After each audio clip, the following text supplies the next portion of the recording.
agradecer a presença de vocês aqui nessa coletiva que a gente chamou com a imprensa progressista para falar dessa reta final. Falta pouco mais de uma semana para o primeiro turno da eleição aqui em São Paulo e a gente sabe o que está em jogo.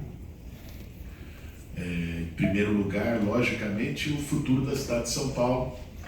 Uma eleição que a gente se preparou para discutir a cidade, juntou um time muito diverso, qualificado, de programa de governo, estudou cada área da cidade, cada contrato da cidade, todos os pontos que podia melhorar, elaborou um programa com começo, meio e fim, com propostas bastante ousadas, a começar a erradicação do analfabetismo em São Paulo com o Mutirão Paulo Freire, trabalhar para que todas as EMEIs e EMEFs, que é a parte que a prefeitura cuida da educação, tenha educação integral, integrando com esporte e cultura no contraturno, a proposta de zerar a fila da saúde com mais médicos especialistas e o poupa-tempo da saúde, que é um carro-chefe da nossa campanha, dada a gravidade do problema da saúde na cidade de São Paulo, o atendimento de uma demanda histórica do movimento de cultura e da cultura periférica,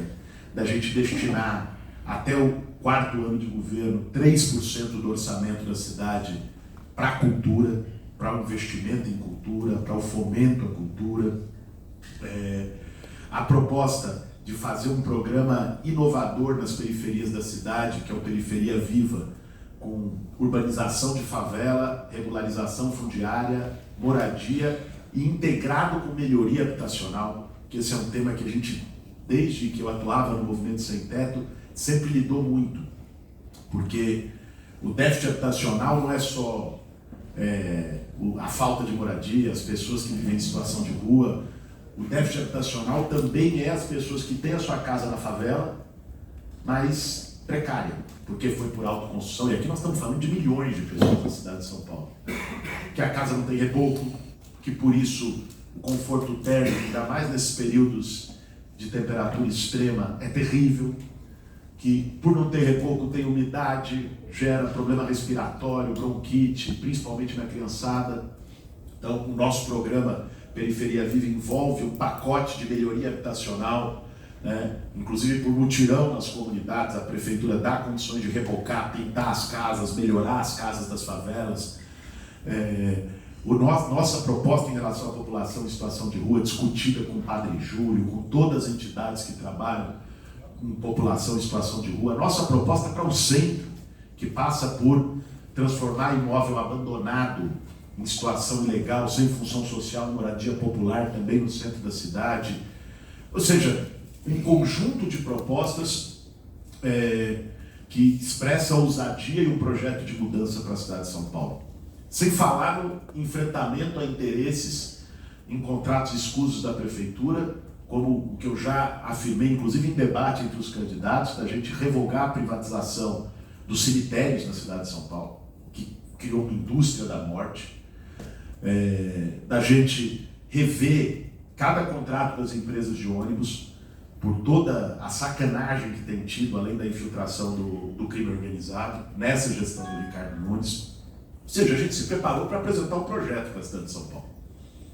Agora, todo mundo viu e acompanhou o que viraram os debates, o clima que virou essa eleição, particularmente com a postura e a entrada do Pablo Marçal, mas não só, também com o Ricardo Nunes se bolsonarizando mais ao longo da campanha para disputar essa extrema-direita e o bolsonarismo com o próprio Pablo Marçal.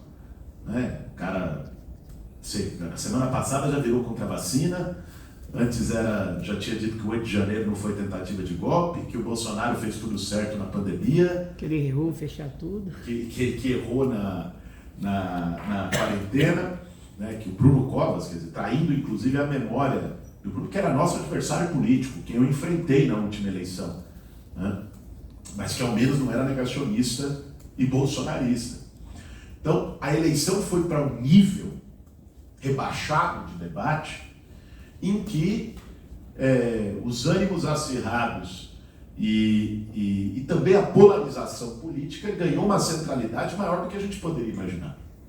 E isso trouxe para a eleição de São Paulo um componente que já estava presente, mas que ganhou uma dimensão incrível, que é o componente do impacto nacional dessa eleição.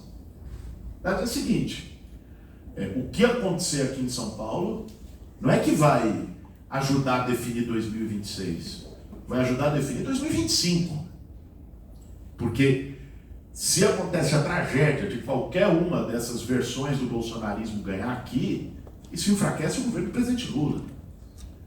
Isso vai fazer um centrão na Câmara dos Deputados, né? Botar o sarrafo lá em cima, porque a eleição de São Paulo virou a eleição nacional, sempre foi uma eleição muito nacionalizada, mas nesses termos ela se tornou uma prévia nacional, com um impacto nacional muito forte. Isso coloca na gente um grau de responsabilidade para o que vai acontecer daqui a uma semana muito grande. Entender o que está em jogo, atuar com muita força, com muita firmeza nessa reta final, defendendo as nossas ideias, ao mesmo tempo dialogando amplamente com a sociedade, porque vocês sabem, todo o aparato de fake news e de mentira, que já operou em eleições anteriores, não é novidade para a gente, só muda o conteúdo, o método é o mesmo. Na eleição passada diziam que o Lula ia fechar a igreja, fazer banheiro, unissex, fazer kit gay. Agora é que a gente iria invadir casa, que a gente iria, que usa droga, ou seja, muda o conteúdo, mas é o mesmo método. Isso impacta, queiramos ou não, isso impacta, isso gera receio, dúvida, medo numa parte da população, inclusive das periferias da cidade. Então, ao mesmo tempo que a gente tem o desafio de ir com muita firmeza nas nossas propostas e na disputa política que está colocada nessa eleição, a gente também precisa ter o espírito aberto para dialogar com o conjunto do povo da cidade, para não deixar que o medo vença. Então, é assim que a gente está enxergando essa campanha e o que vai estar em jogo na reta final. Nós construímos uma aliança, né? O Rui está aqui como membro da coordenação da campanha, ex-presidente do PT, dirigente do PT, deputado federal. Nós construímos uma aliança que envolveu 8 partidos políticos. É a maior frente progressista da história das eleições de São Paulo. Nós conseguimos, nesse processo, também dar força e visibilidade para a candidatura e para as ideias que a nossa campanha representa. Agora, nessa reta final, vai ser um negócio embolado até o fim.